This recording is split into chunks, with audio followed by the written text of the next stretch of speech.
땅의 교회마다 감사의 기쁨이 넘치는 날입니다.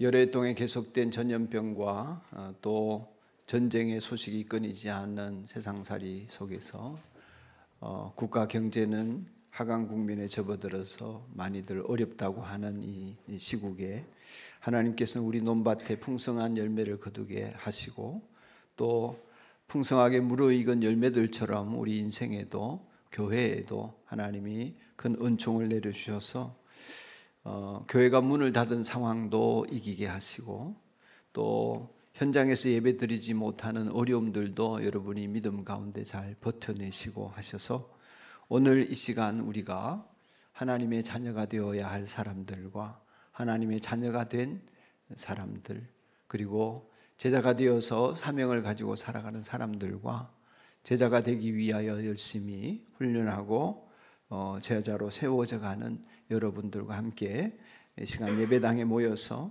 예배를 드리는 이 시간이 너무나 감사하고 또 감사합니다.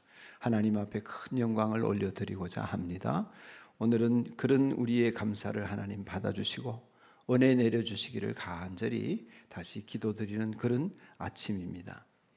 10년 전에 산돌교회를 개척하면서 이 교회가 주님이 원하시는 교회가 되기를 원하고 한 1년이 지난 시점에서 10년 전 추수감사절을 어떻게 드렸나 돌아보는 중에 주보 칼럼에 이런 글을 제가 인용해서 갈무리 해가지고 적어놓은 것을 보았습니다. 제목, 내가 드릴 선물. 삶은 그분이 주셨지만 즐거움은 내가 드릴 선물이다. 얼굴은 그분이 주셨지만 표정은 내가 드릴 선물이다. 몸은 그분이 주셨지만 건강은 내가 드릴 선물이다. 입은 그분이 주셨지만 새 방언을 말하는 건 내가 드릴 선물이다. 눈은 그분이 주셨지만 성경적 세계관으로 보는 건 내가 드릴 선물이다. 귀는 그분이 주셨지만 애써 귀 기울여 듣는 건 내가 드릴 선물이다. 손은 그분이 주셨지만 땀 흘리고 수고하는 건 내가 드릴 선물이다. 발은 그분이 주셨지만 사명 따라 뛰어가는 건 내가 드릴 선물이다. 그리고 가정은 그분이 주셨지만 천국으로 만드는 건 내가 드릴 선물이다. 배우자는 그분이 주셨지만 사랑하고 섬기는 건 내가 드릴 선물이다. 자식은 그분이 주셨지만 가꾸고 키워가는 건 내가 드릴 선물이다. 교회는 그분이 주셨지만 충성하고 섬기는 건 내가 드릴 선물이다. 그리고 이게 왜 들어갔는지 모르지만 컴퓨터는 그분이 주셨지만 핸드폰으로 바꿔야겠습니다. 휴대폰은 그분이 주셨지만 생명 얻는 도구로 쓰는 건 내가 드릴 선물이다. 어려운 구제 대상자는 그분이 주셨지만 사랑과 지혜로 섬기는 건 내가 드릴 선물이다. 시간은 그분이 주셨지만 유용하게 활용하는 건 내가 드릴 선물이다. 성경은 그분이 주셨지만 나의 인격으로 내면화시키는 건 내가 드릴 선물이다. 동의하고 공감되시면 아멘. 저는 몸 기도를 드린다고 말씀을 드렸죠. 머리끝부터 발끝까지. 그래서 눈 주님이 주셨지만 이 눈으로 주님이 주신 세계관으로 눈으로 보게 하시고 입을 주님이 주셔서 감사합니다. 이 입에 파수꾼 세워주시고 뭐 이런 기도를 드린다고 말씀드렸잖아요. 이제 몸 기도를 하다 보면 내장에 보이지 않는 것까지 하나님 앞에 올려드리면서 기도하게 된다고 말씀을 드렸는데 여러분이 오늘 드릴 하나님께 받은 선물을 가지고 또한 하나님 앞에 돌려드릴 것들이 무엇인지 깊이 내면 속에서 살펴보는 감사주일이 되기를 바랍니다. 추수감사절은 무엇보다도 감사의 의미를 충분히 담아야겠다 하는 정신이 번쩍 드는 날입니다. 받은 은혜를 세워보면서 내가 주님께서 주신 은혜의 선물을 통해 맺은 열매를 가득 안고 풍성하게 그 열매에 감격하며 살아가고 있나? 찬송과 영광을 하나님 앞에 충분히 올려드리고 있나? 우리에게 수많은 은혜를 주시지만 받은 것을 받았다고 말하고 있나? 또 나에게 아무리 많은 것을 주셔도 감사하지 않는 것은 복이 되지 않고 저주가 되는데 감사하고 있나?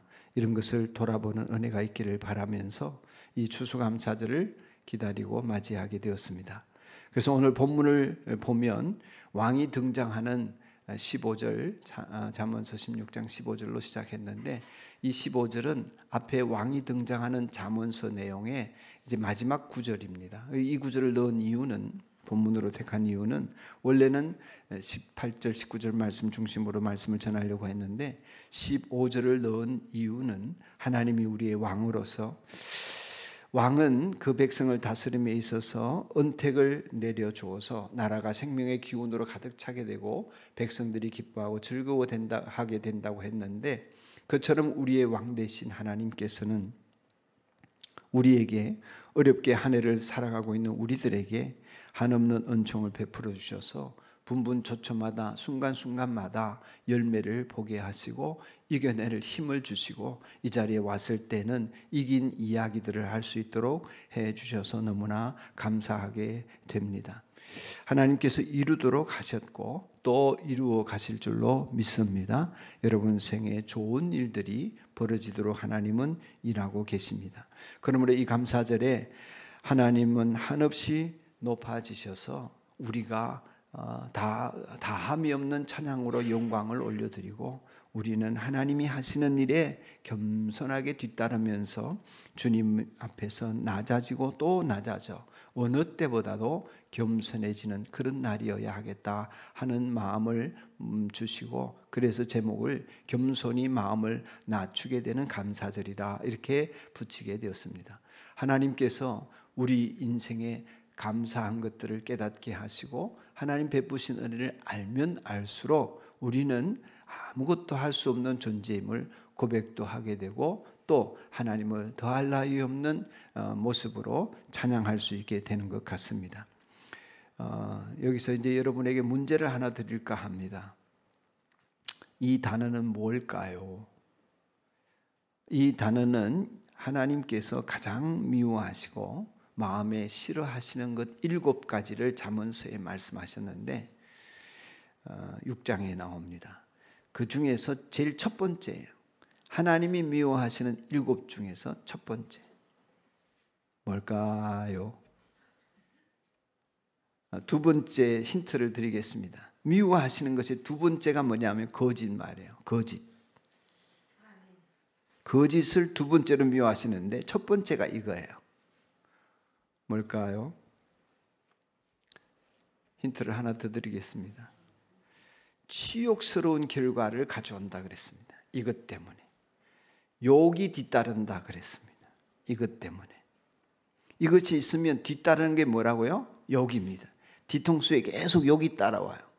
수치가 따라온다는 것입니다. 뭘까요? 교만. 그렇습니다. 교만입니다. 오늘 본문 속에도 나오는데 이것은 패망의 선봉이고 넘어짐의 앞잡이다. 18절에 세 번역은 이렇게 번역했습니다. 교만에는 멸망이 따르고 거만에는 무엇이 따른다? 파멸이 따른다 그랬습니다. 교만이라는 이토록 무서운 것입니다. 그런데 인간은 교만해서 하나님처럼 되려고 하다가 에덴 동산에서부터 망했습니다. 그러고 회개하고 돌아갔으면 좋겠는데 계속 교만합니다. 창조주 하나님 앞에서 우리가 교만할 만한 이유가 한 가지도 없는데 모든 것이 하나님으로부터 온 것인데 그러나 교만합니다. 코로나가 그저 지나가는 감기나 독감 정도로 생각했다가 온 인류가 엄청난 희생을 치르고 수많은 사람이 죽고 병들었습니다. 모든 일상이 중단이 되어버리고 말았습니다. 비행기도 못 탔습니다. 차도 제대로 못 탔습니다. 예배도 못 드렸습니다. 인간의 교만은 그렇게 멈추어 서는 상태에서 바이러스 하나 때문에 우리는 아무것도 할 수 없는 존재구나. 결국 과학의 한계도 느끼고 콧대가 꺾이며 우리는 연약한 존재임을 인정해야만 했습니다. 그럼에도 불구하고 지금도 하나님을 믿지 않는 사람들은 하나님은 왜 자기 마음대로 하면서 우리에게 매사에 복종하라고 믿으라고 복종하라고 하느냐 이러면서 교만하게 대들죠. 근본부터 잘못된 생각이에요. 여러분 성경을 읽다가 보면 하나님이 뭐 잔인하게도 보이고 하나님이 뭘 윽박지르는 것처럼 보이고 강요하는 것처럼 보이지만 그건 성경의 배경을 겉모습만 보아서 그래요. 하나님을 알게 되면 하나님은 결코 윽박지르는 분이 아닙니다. 제가 혹시 윽박지르듯이 여러분에게 설교하거나 말한 게 있다면 그건 제 스타일이지 하나님이 그런 분은 아니십니다. 하나님을 알면 하나님이 얼마나 우리한테 져주시는 분이신지 알게 됩니다. 얼마나 여러분 사랑하면 어떻게 된다고요? 져줍니다. 사랑하는 사람이 지는 거예요. 맞습니까? 네. 사랑하는 사람이 집니다. 절대로 못 이겨요. 하나님 늘 져주시는 분이십니다. 간절하게 구하는 자녀들 결코 이기려고 하지 않았습니다. 소돔과 고모라가 멸망할 때 얘기를 여러분 아시지요? 아브라함이 하나님 저 성에 의로운 사람이 있으면 같이 죽이는 게 맞습니까? 그러니 멸망하시기 전에 의인 50명만 있으면 살려주세요. 가만히 생각하니까 50명이 안 되겠어요. 45명 그래 알았다. 40명 알았다. 30명 40명도 안 될 것 같아요. 30명 하나님은 그렇게 거래하잖아요. 20명 하나님 20명 마지막으로 기도합니다. 10명만 있어도 살려주세요. 그래 알았다. 하나님 그렇게 져주시는 분이십니다. 그 아브라함의 손자 야곱이 야복 나루터에서 새벽에 천사를 만나가지고 하나님의 대리인이죠. 하나님과 씨름하듯이 싸웁니다. 축복하지 않으시면 놓아주지 않겠습니다. 알았다. 뭘 구하냐? 들어주십니다. 겸손히 기도하고 붙드는 자녀를 사랑하시고 회개하는 심령을 언제나 용서하시는 하나님이십니다. 그 아들이신 예수님을 보내셔서 우리들에게 속죄의 제물이 되게 하시고 우리가 살 길, 구원 얻을 길을 대신 희생으로 피 흘리심으로 열어주신 분이십니다. 그 고통을 죽기까지 참으시면서 우리가 받을 천벌을 면하게 해 주신 아버지이십니다. 여러분 자녀를 길러본 부모님들은 잘 아시죠. 부모가 자녀를 기를 때 자녀가 어기고 윽박지르고 그저 뭐 땡깡을 쓰면 부모가 이깁니까? 못 이깁니까? 못 이깁니다. 아이들하고 장난을 치거나 게임을 하다 보면 팔씨름이라도 하면 아빠가 이기면 애가 삐집니다. 그러니까 어떻게 합니까? 져줍니다. 그럼 기고만장합니다. 나중에 알게 되죠. 아버지가 져준 거다. 뭐 이렇게 원카드라도 하고 스키퍼라도 하면서 게임을 하다 보면 애들이 막 이기려고 악을 쓰면 져줍니다. 실력이 없어서 진 게 아니죠. 그런데 자기는 자기가 잘나서 이겼다고 생각할 수 있지 않습니까? 나를 위해 져주는구나. 이렇게 깨달으면서 사랑을 느끼고 또 겸손해지는 것이죠. 사랑으로 베푸신 은혜가 얼마나 큰지 깨달으면 겸손해지고 또 부모님을 더 존중하게 되는 거죠. 그런 인격이 가다듬어지는 것입니다. 그러나 잘못된 길로 가게 되면 자기가 잘나서 그렇게 된 줄 알고 스스로 태어난 줄 알고 자기가 잘나서 그렇게 세상에서 성공한 줄 알면 부모를 거역하고 부모를 업수히 여기고 가볍게 생각하게 됩니다. 자신의 상태를 보지 못하고 교만을 떨게 되는 것이죠. 그게 우리 인간입니다.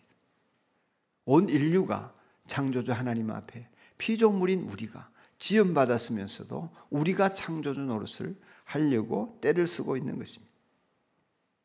그러므로 하나님께서 여러분들에게 무언가 기도를 들어주시고 좋은 일이 생겨나게 하시고 우리로 하여금 세상살이에 복이 되게 하시는 일이 있을 때는 대단히 중요한 갈림길입니다. 특별히 기도 응답을 받거나 이럴 때 교만을 떨 것인가?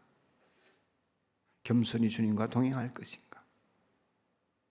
뭔가 일이 잘 되고 잘 풀리고 성공하는 것 같고 이럴 때에 갈림길입니다. 우리 주님이 하셨습니다. 자신이 바짝 겸손히 마음을 낮추는 것인가, 아니면 내가 이렇게 된 것은 하나님 나를 복 주셔서, 내가 잘나서, 내가 다른 사람들보다 낫기 때문에 이렇게 되었다 하면서 교만을 떨 것인가. 오늘 본문에 교만에는 멸망이 따른다 했습니다. 거만에는 파멸이 따른다 했습니다. 옛날 성경은 교만은 패망의 선봉이요 거만함은 넘어짐의 앞잠이니라 그랬습니다. 이런 세상 사람들도 인용하는 내용이죠. 가슴을 찌르는 교훈이 날카롭게 우리 마음에 새겨져야 하겠습니다. 멸망 앞에 서 있는 것이 교만이고 파멸 바로 앞에 서 있는 것이 교만입니다. 이 말씀 그냥 넘어가면 안 되겠습니다. 우리 스스로 교만하고, 그 교만함의 핵심은 뭐냐면 내 생각, 자기 이심, 자아가 살아서 자기 고집대로 생각대로 주장하고 우기며 살아가는 것입니다. 그냥 넘겨서는 안 되겠습니다. 오늘도 내가 나를 주장하고 내 생각과 고집으로 내 자아가 죽지 않은 채 하나님 말씀을 받아들이지 못하는 자리에 있지 않나 돌아보며, 그 돌아봄 속에 하나님 앞에도 감사하게 여기며 겸손히 마음을 낮추어야 하겠습니다. 저는 한때 꽤 성공한 목회자였습니다. 제가 그렇게 말한 것이 아니라 주변에서 그렇게 다들 평가했었습니다. 많이 부러워했습니다. 다들 질투했습니다. 저희 노회에 수백 개의 교회가 있는데 그 교회 가운데서도 10손가락 안에 드는 규모가 되려고 하는 그런 시점에 제가 꺾여졌습니다. 스스로 거만했기 때문입니다. 하나님 앞에서 스스로 선줄로 여겼기 때문에 저는 교회를 사임하고 성도들과 함께 이 교회를 다시 개척하게 된 것입니다. 그래서 올해 다른 해 추수감사주일보다 더 겸손한 마음으로 10주년이 되는 이 즈음에 하나님 앞에 감사의 마음을 다시 고백할 수 있게 되었습니다. 하나님께서 우리의 기도를 들어주시지 않고 전염병과 난리 속에서 살 길을 터주지 않으셨다면 아무것도 거둘 수 없는 저였고 우리들이기에 저의 마음을 겸손히 낮추고 또 여러분도 함께 겸손히 낮추어서 왕이신 주님을 경배하게 되기를 간절히 소원합니다. 또한 축복합니다. 오늘 19절 말씀을 보시면 겸손한 사람과 어울려 마음을 낮추는 것이 거만한 사람과 어울려 전리품을 나누는 것보다 낫다고 했습니다. 고대 이스라엘을 비롯한 근동 지방에서의 거국적인 국가적인 축제가 벌어지는 때가 두 번이 있는데 대체로 두 가지가 있는데, 하나는 추수감사절을 드릴 때 추수한 기쁨을 온 나라가 장막절을 지내면서 이스라엘은 온 나라가 기뻐했습니다. 또 다른 하나는 전쟁에서 승리했을 때입니다. 전쟁에서 승리하면 그 가져온 전리품들을 전쟁에 참여한 병사들과 다 나누어 갔습니다. 보너스를 받는 것입니다. 그러니 온 나라가 기뻐하게 되죠. 그런데 그렇게 전리품을 나누는 국가적인 축제의 승리의 기쁨을 나누는 것보다, 거만한 사람들과 그런 일을 하는 것보다 겸손한 사람과 어울려 마음을 낮추는 것이 더 낫다고 했습니다. 특별히 겸손한 마음으로 마음을 낮출 때가 언제냐? 추수할 때와 승리하였을 때라 하는 것입니다. 모든 영광을 하나님 앞에 돌려드리지 못하면 그 승리와 기쁨과 추수는 또 다른 파멸의 길에 인도자가 될 것이라는 것입니다. 여러분, 추수를 생각해 보면 우리는 여러분 농사를 잘 안 지으시기 때문에 우리는 잘 와닿지 않습니다만은 농심, 농부의 마음, 물론 농심은 라면 회사가 가져가 버렸습니다만은 원래 농부의 마음은 너무나 풍성한 것입니다. 제가 고흥에서 몇 년 시골 목회를 했습니다. 농촌 목회를 할 때 성도들을 보면 바닥, 고흥 말로는 바닥이라 그러는데 바닥에서 갯불에 나가서 뭘 캐오든 잡아오든 아니면 그저 밭에서 뭘 열매를 거두든 추수를 하든 농부의 마음은 언제나 여유롭고 너그럽습니다. 왜냐하면 자기는 작은 씨앗을 심었는데 30배, 60배, 100배, 200배, 300배의 결실이 돌아오거든요. 그러니 농부의 마음은 그걸 가지고 감사함으로 충만하기 때문에 어떻게 하고 싶냐면 옆에 사람에게 주고 싶습니다. 주고 싶어요. 그래서 농촌의 인심이 후한 것입니다. 물론 농부들이 고국에서는 이제 곡식을 거두거나 뭐 물건을 이제 이 농사를 지은 것을 가지고 장에 나갈 때는 돈을 사러 간다 그러더라고요. 이제 예를 들면 뭐 이렇게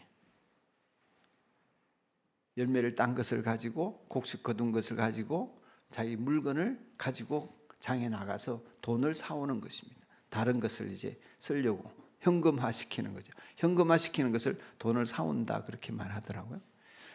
돈을 사오기 위해서는 뭐 알뜰하게 이렇게 이제 농사 짓는 거 긁어 모아서 이제 팔아야 하겠지만은 그렇기 때문에 인심이 박해질 수도 있는데, 그러나 대부분의 농부들은 그 농심은 항상 너그럽습니다.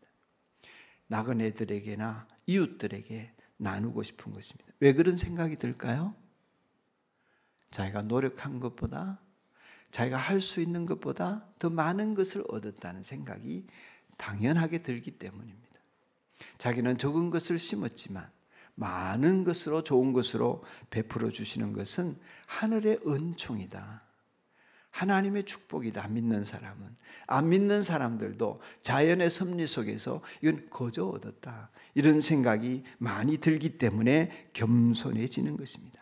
이사야가 말씀했습니다. 하나님, 주님께서 그들에게 큰 기쁨을 주셨고 그들을 행복하게 하셨습니다. 사람들이 곡식을 거둘 때 기뻐하듯이 그들이 주님 앞에서 기뻐하며, 군인들이 전리품을 나눌 때 즐거워하듯이 그들이 주님 앞에 즐거워합니다. 하나님이 하셨다. 이 마음이 드는 사람, 하나님이 나를 인도하신다, 이 마음이 드는 사람은 언제나 복이 넘치고 즐거움이 넘치고 행복이 넘치는 줄로 믿습니다. 여러분, 그 마음이 있기를 축원합니다. 우리 인생은 자칫 교만하게 하나님에게 대들 때가 있습니다.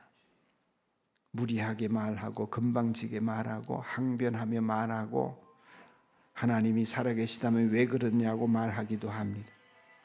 그러나 이 죄와 허물을 못 본 채 덮어주시고 용서해 주시고 하나님 앞에 겸손히 자신을 낮추고 의지하면 복이 되게 하시는 하나님이 오늘도 여상하게 추수감사절에 하나님 앞에 나와 엎드린다면, 겸손히 자신을 낮춘다면 하나님 앞에서 얻을 즐거움이 더욱더 풍성해질 줄로 믿습니다.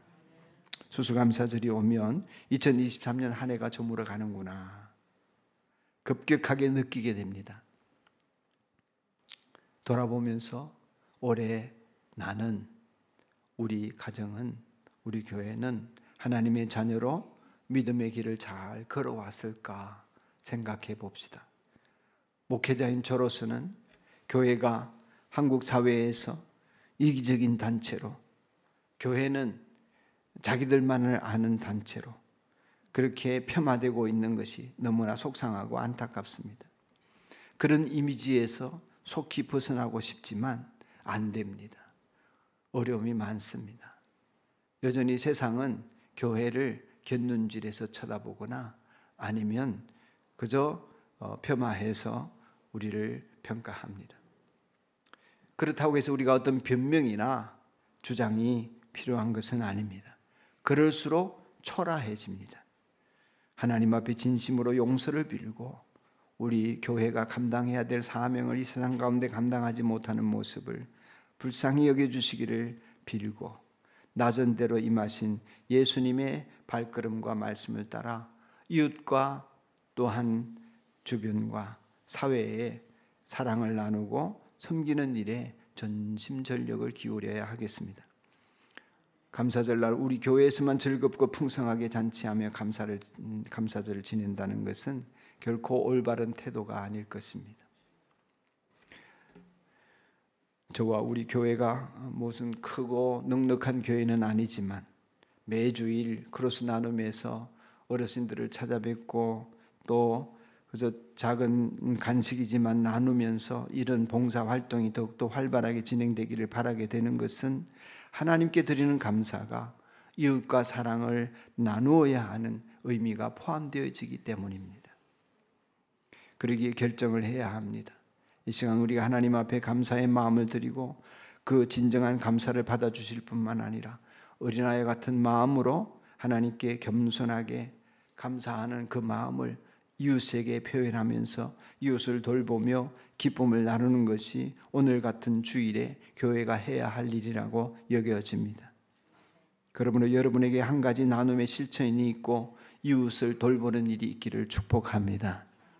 떡이라도 하나 받아서 더 받아가지고 하나님 나를 구원하여 주신 은혜를 감사하면서 오늘 예배드리고 그 예배드린 기쁨을 당신과 나누고 싶습니다. 나를 구원하신 그 예수님이 당신도 사랑하시고 당신도 축복하십니다. 우리 하나님이 나에게 베푸신 은혜가 너무나 감사해서 그 감사한 마음을 당신에게 이 작은 것이라도 나누면서 표현하고 싶습니다. 떡 하나 더 주는 것이 아니라 여러분의 마음을 주고 여러분의 믿음을 주게 되기를 축복합니다. 그렇게 오늘 한 가지라도 실천하면서 믿지 않는 영혼들에게 날 구원하신 주님의 은혜가 당신에게도 충만하기를, 내 마음속에 가득한 그 주님이 당신에게도 사랑을 나누어 주기를 원하셔서 이 자리에 내가 있습니다. 여러분이 사랑의 손길을 뻗치게 되기를 축원합니다. 20세기 최고의 신학자요, 제가 또한 존경하는 목사님이 한 분 계십니다. 여러분도 들어보셨을 수 있는데 칼 바르트라고 하는 신학자이십니다. 목사님은 스위스의 아주 조그마한 시골 교회를 한 3, 40명 모이는 교회를 평생 목회하시면서 많은 글을 쓰셨는데 그 중에서 많은 세상 사람들에게 도전을 준 책이 로마서 강해라는 책이고, 또 하나는 교회 교의학이라는 책을 썼습니다. 너무나 탁월한 목사님, 1960년대에 은퇴하셨는데 그러면서 이제 곳곳에 강연을 다니셨습니다. 참 하나님이시며 참 인간이신 그리스도 예수에 대한 교리를 체계적으로 세우신 분이십니다. 은퇴하신 후에 미국의 어느 교회에 가가지고 강연을 하시는 자리에서 어떤 사람이 이런 질문을 했습니다. 당신의 신학을 한마디로 표현해 주십시오. 한마디로 표현한다면 목사님의 신학이 무엇입니까? 바르트가 조용히 자리에서 일어나서 이렇게 말했습니다. 예수님이 날 사랑하신다는 것이고 그 사실을 나는 안다는 것입니다. 하면서 어린이들이 부르는 찬송이었던 Jesus loves me, this I know, 이렇게 말씀을 하셨습니다. 오늘 이 찬송을 함께 부르면서 나를 사랑하시는 주님 앞에 겸손히 감사와 찬송과 영광을 올려드리는 우리들이기를 원합니다.